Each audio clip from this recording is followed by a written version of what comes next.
then he will actually be going into the Havdalah as a continuation of the song. I'm going to wait one second, Rabbi Kane. I'm going to mute people, so you have to unmute yourself, okay? Rabbi Kane, unmute yourself. I'll unmute you. I'll unmute you. Got it. Okay, unmuted.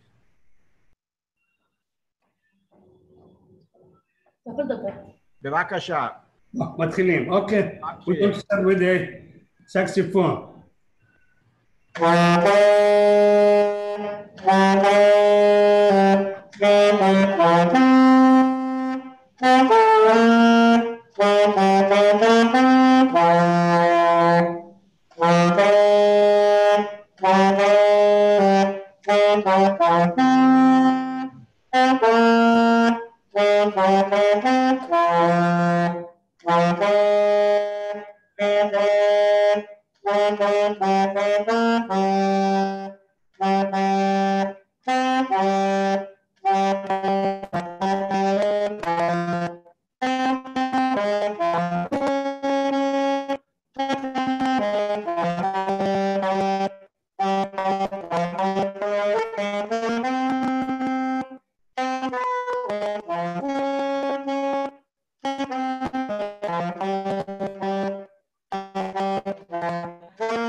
Now we're going Hamavdir ben Kodesh Lechol.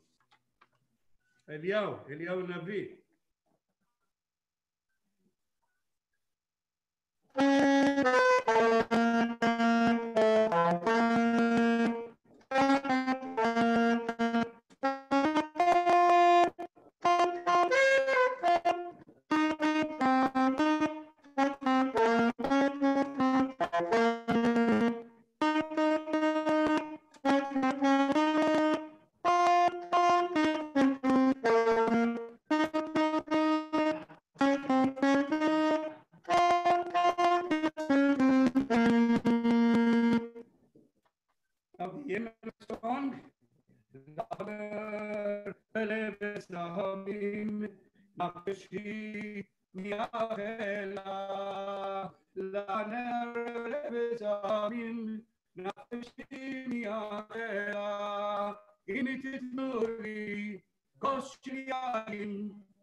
Now we have Yain and we have the Havdalah.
Alana Birateka Adonai Tseot Imanu Nizgalanu Eloya Kosela Adonai Tseot Asher Boteaka Moshe Mechanenu B'Yom Choreinu Vayehu Aya Ora Vesimcha Esasoitar Ketielanu Osishotesa Ushemana Ekra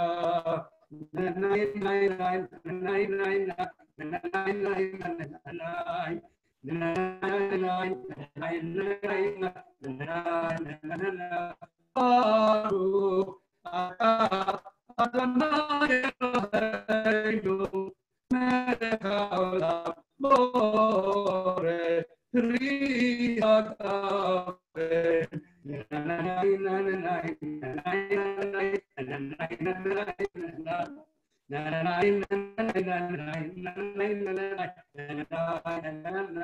Baruch atah Adonai Eloheinu melech haolam boreh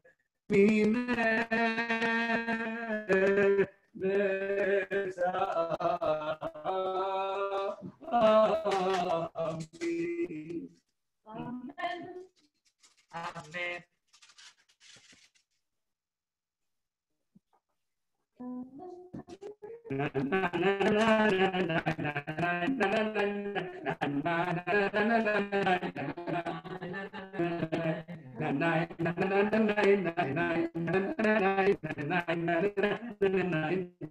Baruch Adonai Eloheinu melech haolam boreh deoreh haaretz.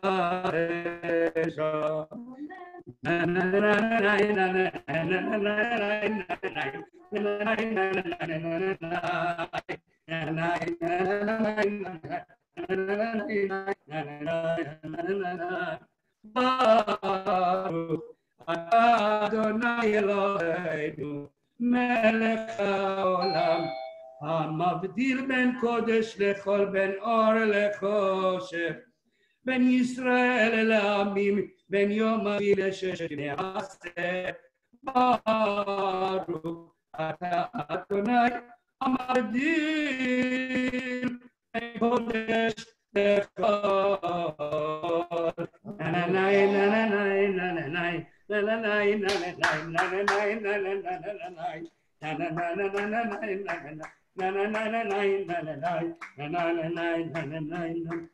המבדיל בין קודש לכל חטאותינו ימחול זרענו וכספנו ירבה ירבה כחול ככוכבים בלילה זרענו וכספנו ירבה ירבה כחול ככוכבים בלילה.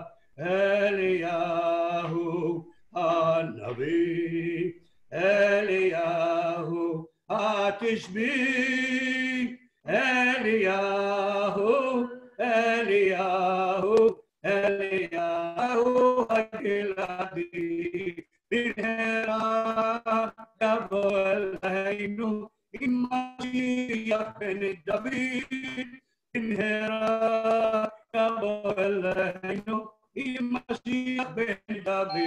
שבוע טוב, אגוד ובוך, שבוע טוב, אגוד ובוך, שבוע טוב, שבוע טוב, שבוע טוב, שבוע טוב, אגוד ובוך, אגוד ובוך, אגוד ובוך. Yeshua Kochacha. Thank you, Rabbi Chaim. Thank you very much. And see you. Welcome to your daughter also. She's visiting. Nice to see her as well. Yes, here. All right. I want to tell you about Ephraim. The story tonight is connected to our previous episode in that there's a car involved in this story. I don't know very much about Ephraim, except that somehow he is the owner of a rare car. Whoops. Just trying to, okay. And the car is valuable. Very few models like it in Israel. And he's been enjoying it for a few years. But all of a sudden, he's had a few problems develop in his car, one after the other. He brought the car into a mechanic. The mechanic did a thorough inspection of the vehicle, and he called him with not such great news. It's not that the problems in and of themselves couldn't be solved, but he actually needed to replace 3 different parts under the hood. And the mechanic told him that not only does he not have the parts, and he has a pretty good supply of various parts in his warehouse, but he actually searched and contacted other suppliers, and he could not find anybody who had these parts. So there's nothing he can do. So Ephraim is pretty disappointed. And he himself, he didn't believe that the mechanic tried hard enough. So he went on the internet, he made his phone calls. He was contacting auto parts suppliers far and wide. And lo and behold, his results were no better than the mechanics. And he was able to drive the car home, parked in his driveway, was advised, not to use it. And he was pretty saddened, by it. Several weeks go by, and one of his neighbors, who knows of his predicament, says, I was visiting several blocks away with some mishpacha, and there's a car just like yours parked on the street. But it's been there for a long time. That car has not moved. You might want to look into it. So Ephraim was pretty excited, got the address from this neighbor, went over to the car. The car had a thick layer of dust on the car, evidence that it had not been moved in weeks, as it turns out, actually even months. And there was an official sticker from the local government warning that the car needed to be moved within 14 days of the date posted at the bottom of this announcement. And if the car is not removed by 12 p.m. on that particular date, it will be towed, and it will be towed to a metal scrapper. The car will be destroyed, and the bill will be sent to the registered owner of the car. So that notice was posted just a few days earlier. So he had about 10 days. He made a note of the date, and at about 11:30 on that day, he shows up. The car is still there. All the dust is still on the car. The sticker is still on the car. And according to the sticker, in a half an hour, the tow truck's going to come. So he waits a couple of minutes, and then he gets to work. And he works fast, and he takes out those 3 parts that he needs. He takes out from under the hood.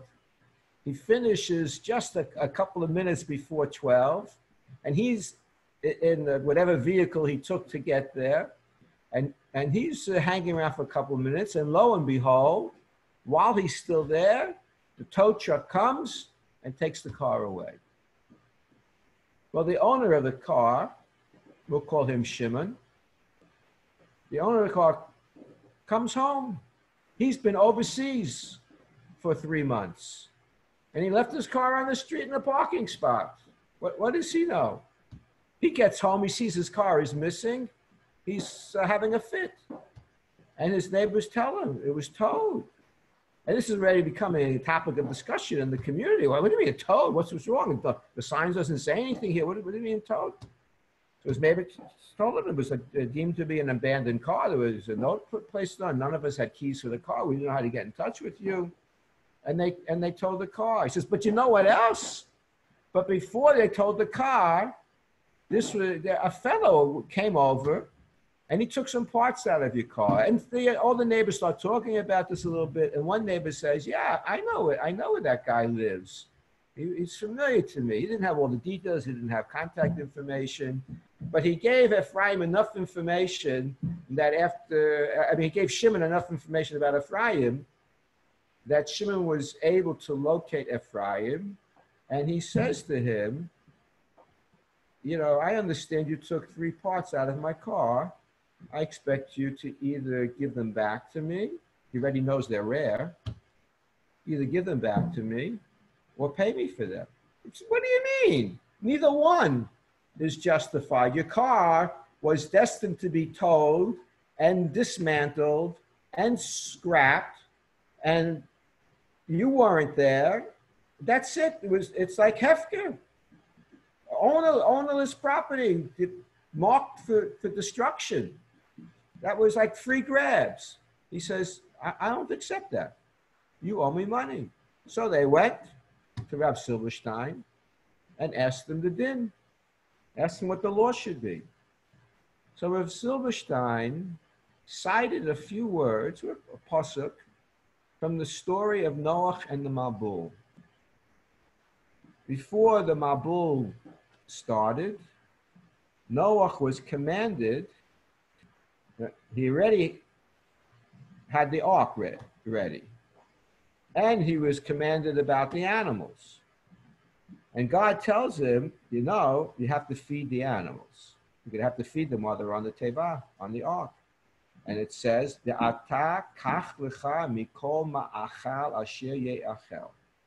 that you should take to you from all the food that will be eaten.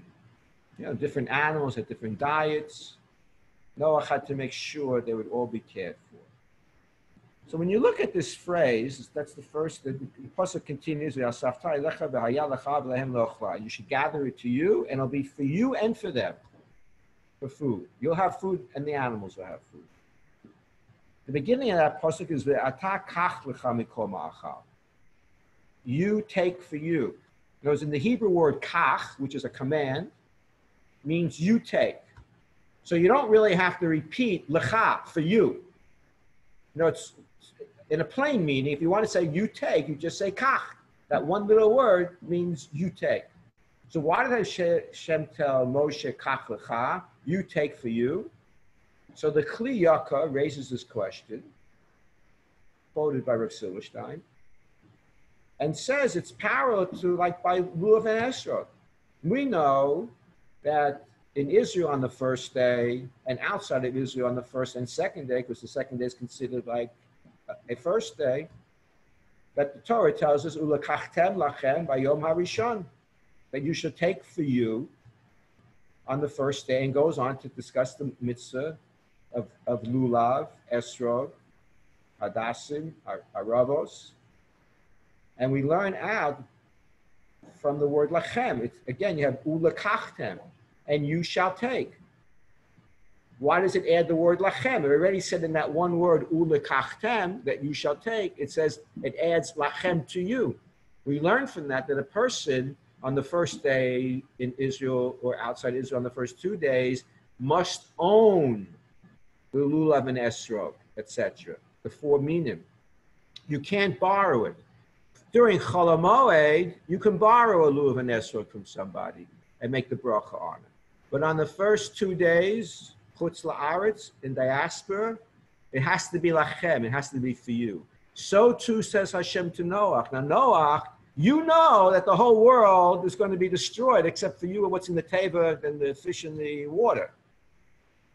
None of these people living here who have been unmoved from all of your years of working on the teva, none of them have been moved to do tshuva.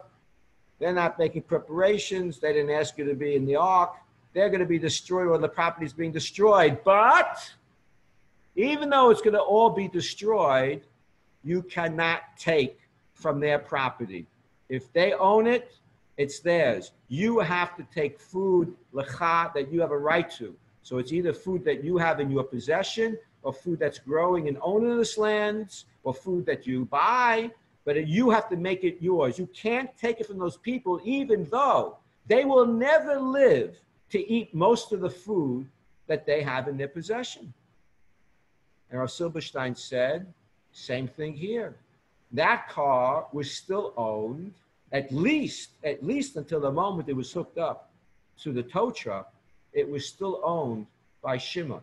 When Ephraim took out the parts, it was not his car. No matter what would happen to the car in the future, whether the future was 20 minutes away or 20 days away, he did not have a right to go and diminish somebody else's property, and he either has to return the parts or pay Shimon for those parts.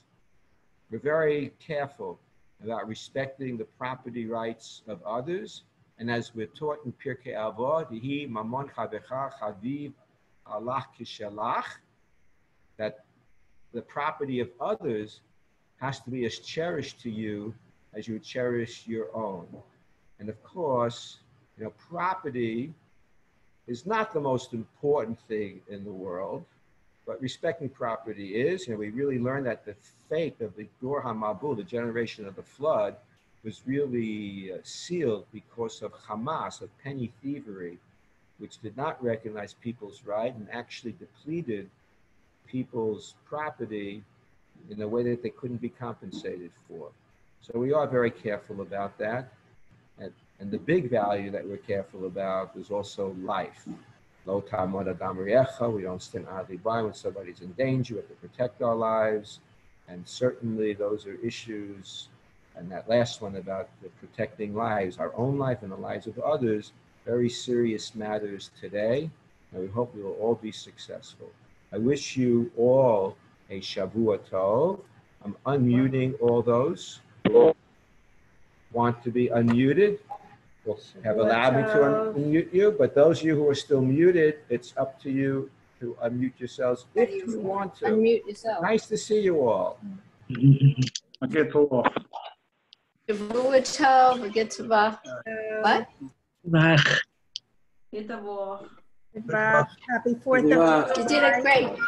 And Ooh, happy 4th. Fireworks in the background. It's mine. That was in my actually backyard. that was Rabbi Chaim's show.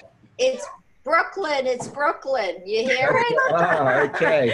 It's fireworks all year long in Brooklyn, huh? That's what we hear. Well, we've had it a lot. Do you hear the boom, boom, boom? It's Brooklyn. We have a lot also. Special thanks to Rabbi Chaim for his Did a beautiful performance. job. תודה רבה, בשמחות, בשמחות. And Toda Rabba. Thank you, Barbara, for yesterday Bismachos. leading us. Was Can you good. hear Thanks. outside? Did a great job.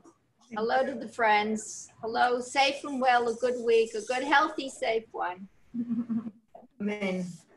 Okay. A good week and enjoy the 4th. You can enjoy the fireworks. My living room. You hear? Chana and Miriam and Dee and Galaxy.